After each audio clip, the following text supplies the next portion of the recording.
I just felt lost. I was thinking, where's life going now? Where's it going to take you to? Play for as long as you enjoy it.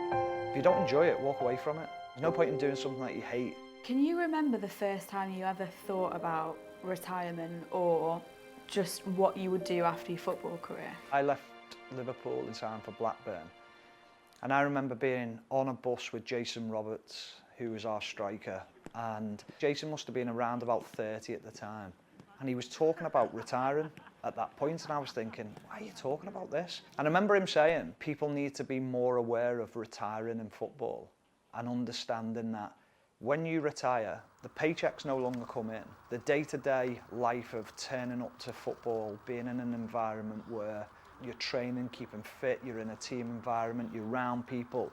He went, one day that's all going to go.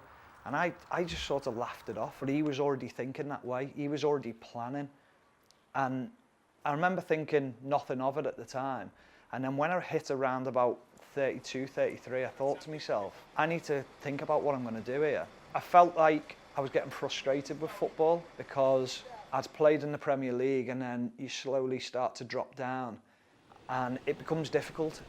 That might sound a bit elitist or snobby in some way. I just lost the buzz for it. I felt like I was not playing the way I wanted to. I wasn't probably dieting the way I should and probably being as focused as I was because I couldn't get to the top again.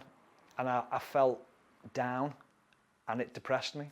And it's not until now I look back and go, God, I was like massively depressed for years off the back of it. I retired at 35? I probably retired 31. Like mentally? Yeah. And so what were those years like day to day? Because you said you were depressed. What was the day to day of that like when you're trying to still play? Just difficult, almost like a sense of feeling sorry for yourself and like getting up out of bed every morning's a slog because you're thinking, do I really want to do this anymore? Is it what I really want? There was just so much going on off the pitch as well. I'd had a whack off my financial advisor, ill-advised, and that was always in the back of my mind. I remember getting a phone call saying like something had happened financially and I'd lost a load of money. I didn't sleep properly for 6 years off the back of that. So I'm going now into training every day, probably on 3 hours sleep. Head touches the pillow and constantly thinking, how do I get out of this? Do you think if that hadn't have happened, you would have retired earlier because you wouldn't have been chasing the money? Quite possibly, yeah. Yeah. And what does that do to you to play while kind of chasing money? It's strange when I look back at it now because I think it's not everything. Money's not everything. I wish I'd have just gone, do you know what? I've had a great run. I've lost the love for it. I'm going to find something else that makes me happy. What did it do to your sense of identity when you retired? I looked back on my career and thought I was a failure. I thought I'd had a terrible career. Going to Liverpool, then going to Blackburn to Villa, and I went to Leeds, and then I just continued to go down.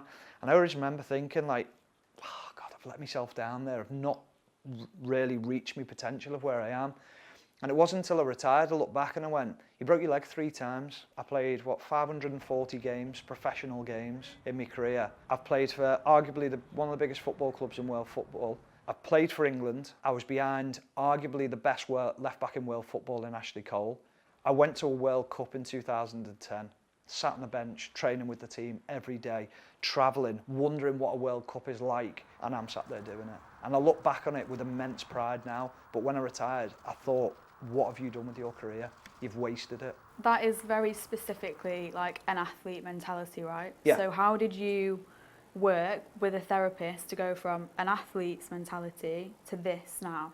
Digging deep, a lot of tears, a lot of honesty. I went through it off the back of a divorce and having a period of time where I didn't speak to my kids for a bit. Because I was so low and they didn't want to speak to me as well, and I found it so difficult to find that.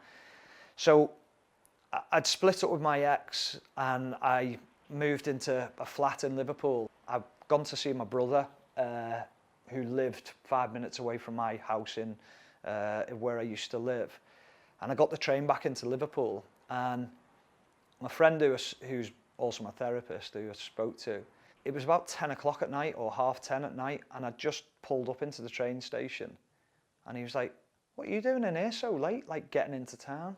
So I just said, well, I'm actually living here now. And he was like, why? And I just went, long story. And he went, come on, let's go and have a pint. So I was like, right, okay. So I went and sat down with him, and we were just having a chat. And I just remember thinking, like, I don't know how I'm going to get out this rut that I'm in. We were in COVID as well, so it was like no friendship around, or no people to go and talk to or sit around and have company and things like that.